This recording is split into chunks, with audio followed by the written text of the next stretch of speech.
Hello guys, in this tutorial you will learn how you can turn on the deep research feature for your conversations with Gemini AI. So let us guide you through it. So guys, navigate to your conversation with Gemini AI. And you may do this before entering your next prompt here at the bottom. So what you want to do is click into Tools here below and select Deep Research.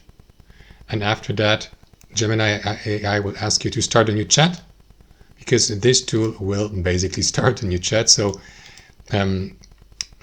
click into a new chat here.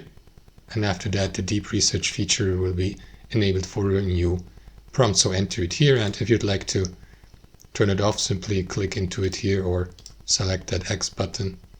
You may also narrow down, for example, these sources here, like Google Search, Gmail, Drive, Chat, or even upload files like, I don't know, research studies, and so on and so forth. So it's up to you.